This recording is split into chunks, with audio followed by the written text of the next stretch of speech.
Salut les investisseurs et bienvenue sur le macro crypto du 23 octobre 2024. On va regarder tout de suite ensemble les indicateurs fondamentaux du BTC, faire le tour du marché crypto, se donner les idées de qu'est-ce qu'on va pouvoir faire sur le marché par rapport au niveau qu'on est en train de voir en ce moment et essayer de bien prévoir notre action justement sur le marché. Allez, c'est parti. Donc pour commencer, on peut voir que le MVRV ratio qui compare la market cap totale du marché par rapport à la market cap réalisée, c'est-à-dire le prix auquel chaque Bitcoin a été transigé, eh bien on peut voir que ce ratio a bien rebaissé et que maintenant il est en stagnation. Pour l'instant, on commence à revoir un petit peu de hausse sur cet indicateur, ce qui nous indique qu'il y a de l'accumulation de Bitcoin sur le prix courant, ce qui est plutôt positif en fait pour une continuation haussière. Pour ce qui est du NUPL, lui par contre, il est légèrement en zone de surchauffe, ce qui veut dire que les holders de long terme sont assis sur des positions gagnantes qui sont en fait très très gagnantes et qu'ils attendent de recevoir un petit peu plus encore de leurs holdings, ce qui veut dire que on peut voir quand même un genre de sentiment de greed à ce niveau-là, mais on parle quand même de personnes qui détiennent du Bitcoin depuis plus de 6 mois, donc c'est quand même des personnes qui sont arrivées sur le marché dans un moment qui était plutôt propice. Maintenant, si on regarde ces deux indicateurs conjointement, en fait, pour moi, ce que je veux voir dans ces indicateurs, c'est de voir et le NUPL en surchauffe et le MVRV ratio au-dessus de 3.5, ce qui me donnera un signal de vente. Donc ça ne veut pas dire que je vais tout vendre d'un coup, mais ça veut dire que je vais commencer à DCA out de mes positions à partir du moment où je vais avoir ces deux signaux qui vont être donnés conjointement. Maintenant, si on regarde le SOPR, qui lui va mesurer si les bitcoins ont été dépensés en gain ou en perte, on peut voir que en ce moment, ça a été fortement au-dessus des 1, ce qui veut dire qu'il y a eu des grosses prises de profit en fait sur les dernières sessions. Et ça s'explique par le fait qu'on est allé rechercher en fait la résistance de long terme au niveau des 69 000 $. Et cette résistance, eh bien, elle fait tout simplement son travail de résistance. Et donc, il y a eu beaucoup de personnes qui ont fait du trading d'un petit peu plus court terme, qui sont allées prendre profit sur ces niveaux. Et on peut voir que d'ailleurs, le prix a recommencé à baisser sur ces niveaux. Maintenant, si on regarde un petit peu ce qui se passe au niveau des holders de court terme, on peut voir que les holders de court terme, ils ne sont pas inquiétés en fait pour l'instant. Leur prix moyen d'achat, il est aux 63 000 $. En ce moment, on est plutôt sur les 66-67 000 $.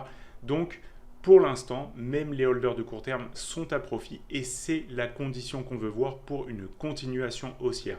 Donc là, maintenant, ce qu'on va vouloir voir, c'est un maintien du prix au-dessus des 64 000 $, une consolidation sous la résistance pour potentiellement casser la résistance à la hausse. Donc ça, c'est ce qu'on va devoir constater dans les prochaines sessions. Pour ce qui est des holders de long terme, eux, ils ne sont pas du tout inquiétés étant donné que leur moyenne d'achat est à 25 000 $. Donc si jamais le prix revient jusqu'aux 25 000 $, ça sera une occasion en or en fait d'acheter des bitcoins puisque quand on va atteindre le prix moyen d'achat des holders de long terme, il y a de très fortes chances que ces gens défendent leur position et donc ce serait vraiment notre prix idéal, on va dire, d'achat de Bitcoin sur le marché, même si je pense que c'est assez peu probable que ça arrive. Maintenant, si on regarde au niveau des réseaux sociaux, on peut voir que sur Twitter, il y a eu un regain d'intérêt sur le Bitcoin, très peu par contre sur l'Ethereum. Donc ce regain d'intérêt sur le Bitcoin, ça nous prouve simplement qu'en fait le prix a fait son travail, c'est-à-dire la hausse du prix a attiré en fait de l'attention sur les crypto-monnaies.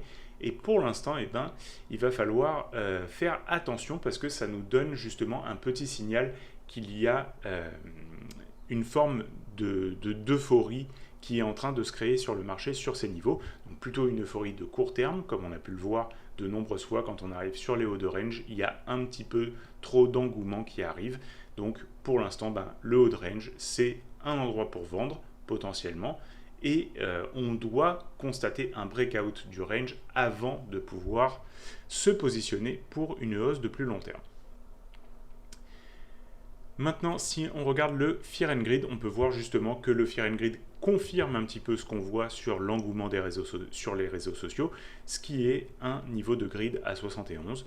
Pour l'instant, on n'est pas encore passé en extreme grid, donc je pense que c'est raisonnable et ce ratio devrait baisser en fait avec la petite baisse qu'on est en train de constater depuis les 2 dernières sessions.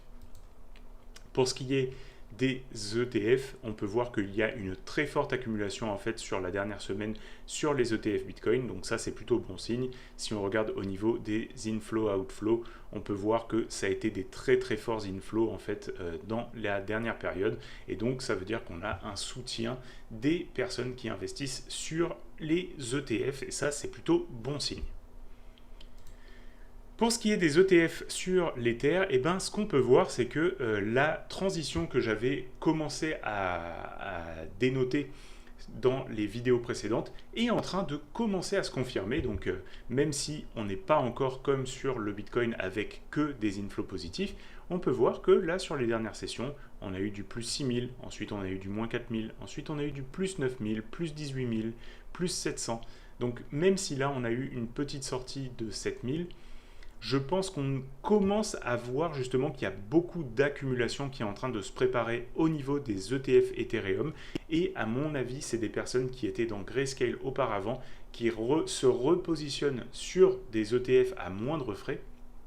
Et donc ça peut nous donner un gros boost sur l'Ether. À mon avis, Ether, on commence à avoir vraiment un gros désespoir. On a même eu une vidéo de Asher il n'y a pas très longtemps où c'était quand même assez négatif. Surtout le thumbnail en fait qui était un petit peu en mode désespoir, et moi je pense que justement ce désespoir ça peut créer une grosse surprise sur l'Ether que plus personne n'attend, et on commence à voir des personnes qui sont un petit peu plus habituées, des whales sur ce marché qui commencent à se repositionner. Donc à mon avis il faut bien garder l'Ether à l'œil en ce moment. Pour ce qui est du marché chinois, il n'y a toujours pas vraiment de gros engouements sur les crypto-monnaies, donc pas besoin de trop regarder de ce côté-là. Pour ce qui est maintenant des niveaux de liquidation, ce qu'on peut voir, c'est que les liquidations sur un mois, elles sont toujours en fait au-dessus des 70 000 $. Donc pour l'instant, on est en train de grappiller tranquillement ce qui est en train de se passer en dessous là, des 65 000 $. Mais il n'y a pas vraiment des gros niveaux de liquidation. Par contre, au niveau des 70 000, là, on a des niveaux de liquidation un petit peu plus significatifs. Maintenant, si on regarde sur la semaine, on peut voir qu'on est allé chercher les gros points de liquidation qui étaient au niveau des 66 000 $. Donc, le travail a relativement bien été fait à ce niveau-là. Si on veut aller plus loin, il reste des liquidations à aller chercher jusqu'au niveau des 63 000, 64 000 $. Donc ça, c'est une possibilité qu'on continue à aller visiter cette zone de prix, surtout en ce moment avec le dollar index qui est en hausse et les indices qui sont relativement mitigés avec la saison des earnings qui peut nous faire avoir une certaine volatilité. Donc c'est pas impossible qu'on aille rechercher tous ces niveaux de liquidation. Et si on regarde sur la journée, on peut voir que là, les liquidations ont bien été effectuées au sud, donc au niveau des 66 000 $, comme on avait pu le voir sur le weekly, et qu'on a des gros niveaux en fait sur les 68 000 $ à aller rechercher. Donc ça, c'est un rebond qui est plutôt probable que l'on puisse constater sur les 68 000 $, en attendant qu'il y ait une belle journée haussière. Donc par exemple, le vendredi, ça pourrait être plutôt propice à ce genre de mouvement.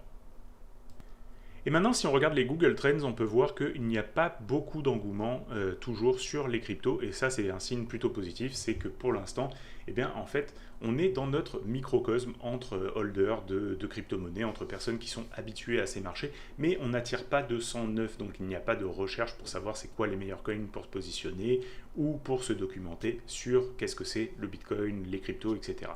Donc là, on peut voir que ce soit au niveau du Bitcoin, des cryptos ou de l'Ether, on est sur des niveaux de recherche qui sont très faibles. Et donc, si on a une hausse des prix, ça va pouvoir commencer à attirer du sang neuf et donc avoir ces indicateurs qui commencent à remonter. Et on sait que quand ces indicateurs montent dans des niveaux vraiment très élevés, c'est aussi un moment propice pour commencer à décharger. Maintenant, on va passer à l'analyse des graphiques. Et on va commencer comme d'habitude par la Bitcoin dominance.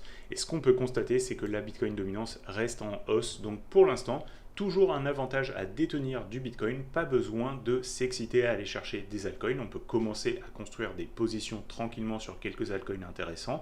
Donc moi j'ai refait mon portefeuille la semaine passée dans cette optique-là parce que je considère qu'on commence à être sur un moment où c'est intéressant avec beaucoup d'altcoins qui sont sur des points bas et qui commencent à donner des signaux sur les graphiques. Mais pour l'instant, il faut quand même bien constater que le Bitcoin reste l'asset qui attire toute la performance et toute l'attention sur ce marché, et donc pas besoin de surpondérer en altcoin pour l'instant. Maintenant, si on regarde un petit peu Ether contre le Bitcoin, ce qu'on peut constater, c'est que l'Ether, il est toujours très très moche contre le Bitcoin, donc on a un genre de canal baissier, si on veut, ici. Je vais le dessiner pour que ce soit un petit peu plus clair. Donc là, on pourrait dire que ici, avec une copie de cette trendline qu'on pourrait descendre ici, ça nous donne un genre de canal baissier. Et pour l'instant, on est en train de revisiter la partie basse du canal, ce qui peut être un bon point pour réinvestir, puisqu'il y a des fortes chances de rebond en fait sur ce bas de canal baissier. Maintenant, il faut quand même bien considérer qu'on est sur une grosse sous-performance sur l'Ether par rapport au Bitcoin. Donc ça, c'est quelque chose qu'il faut quand même bien tenir en considération. En ce moment, on est sur des niveaux de support qui devraient être tenus. Donc c'est aussi, encore une fois, une bonne localisation pour rentrer sur l'Ether.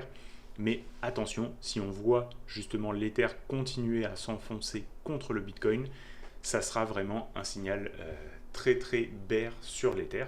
Pour l'instant, moi je compte plutôt jouer le rebond, c'est-à-dire on est sur un support de long terme et en plus on est sur un bas de canal baissier, donc a priori on pourrait faire un rebond qui nous ramènerait plus ou moins en fait sur le haut de ce canal, donc peut-être dans les 0.45, 0.47.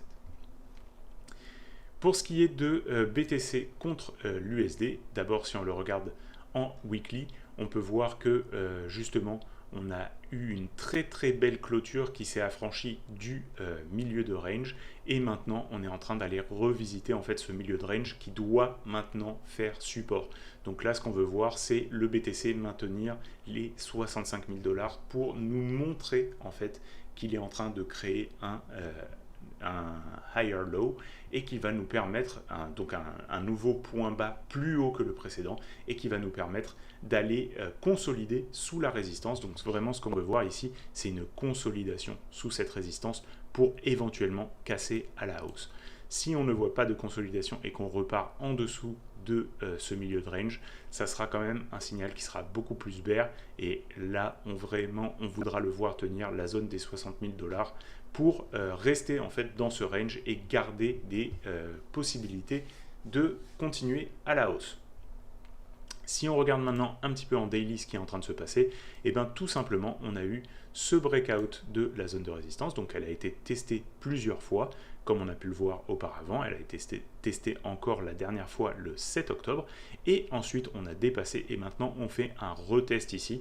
Donc se placer sur le BTC au niveau de ce retest, moi je pense que c'est pas quelque chose de déconnant, et ça pourrait nous permettre justement de se positionner à un prix qui est plutôt intéressant en vue d'un breakout haussier. Mais attention, c'est seulement un des scénarios, et donc il se pourrait très bien qu'on ait tort. Donc il va falloir que tu prennes tes décisions en prenant en compte le scénario baissier et en te mettant des limites de perte par rapport à ça. Comme d'habitude, moi ce que je recommande, c'est d'ajouter par rapport aux positions par palier. Donc moi j'ai toujours des paliers qui vont de 25% à 25%, donc je vais prendre par exemple 25% du capital que j'alloue à la crypto-monnaie, et je vais rentrer dans des moments qui sont propices. Donc là par exemple, s'il te reste de la liquidité, ça peut être intéressant de mettre une cartouche au niveau des 64-65 000 $ quand on aura par exemple une bougie haussière qui confirme que le support fait bel et bien support. Maintenant, si on regarde un petit peu l'Ether contre le dollar, on peut voir que lui, il est plutôt en train de consolider sur des zones de support. Donc on est allé rechercher cette zone de support de très très long terme qui est constituée de la VWAP ancrée du plus haut du cycle précédent. Donc en fait, cette VWAP ancrée, c'est la moyenne du prix de toutes les transactions qui ont été faites depuis le top. Donc tu peux bien considérer que si des personnes revoient un prix qui arrive en dessous des 2089 $, eh bien ça voudra dire que toutes ces personnes qui ont accumulé de l'Ether depuis l'ATH précédent sont à perte. Et donc là, elles ne voudront pas rester dans ces pertes. Et il y aura des fortes chances en fait de rebondir sur cette zone. Donc sur l'Ether, on est vraiment allé chercher ces niveaux clés et on a rebondi dessus. Maintenant, on veut voir en fait que ces niveaux tiennent et on aimerait reprendre en fait la zone des 3000 $ pour confirmer qu'on repart à la hausse sur l'Ether. Et puis pour ce qui est des altcoins, eh ben, n'y a pas grand chose qui surperforme en ce moment, comme on a pu le voir avec la Bitcoin dominance. Pour moi, les deux graphiques que j'ai trouvé qui étaient plutôt sympathiques, c'est donc Cortex contre le Bitcoin, où là on peut voir qu'il est allé chercher un point bas et que c'est un trade assez cyclique que j'ai déjà présenté plusieurs fois. Et là il est en train de vraiment bien confirmer ce trade, donc on a une belle poussée haussière ici contre le Bitcoin, donc c'est plutôt intéressant à surveiller. Et on a aussi Kaspa contre le Bitcoin. Donc lui, j'ai été obligé de faire des petites mathématiques parce qu'il n'y a pas beaucoup d'historique de Kaspa contre le Bitcoin. Donc j'ai fait Kaspa contre l'USDT, contre Bitcoin contre l'USDT, ce qui nous permet d'enlever les dénominateurs communs et d'avoir Kaspa contre le Bitcoin. Et là, ce qu'on peut voir, c'est qu'on est sur une belle tendance haussière sur cet actif. Donc ça, c'est plutôt le genre de graphique que j'ai envie de voir pour me positionner un petit peu plus long terme. Et on est revenu en fait sur un support de long terme. Donc là, on commence à faire une bougie de confirmation ici de rebond sur ce support. Donc plutôt intéressant. Ce qu'on peut constater aussi, c'est qu'on a eu des déclenchements du Z-Score qui ont été activés ici. Et pour l'instant, par contre, on commence tout doucement à avoir des volumes. Donc c'est pas encore extrêmement puissant, mais on peut considérer que cette bougie d'impulsion est en train de nous montrer le chemin du rebond. Donc pour moi, c'est pas déconnant de mettre des cartouches sur Kaspa ici en vue de le ramener déjà vers le haut de range, ce qui nous fait un bon 40% contre le Bitcoin. Voilà, comme d'habitude, j'espère que je t'ai été utile avec cette analyse. Laisse-moi un like, un commentaire, abonne-toi à la chaîne et partage cette vidéo avec tes amis pour m'aider pour le référencement. Et on se revoit la semaine prochaine pour une nouvelle vidéo. Bye!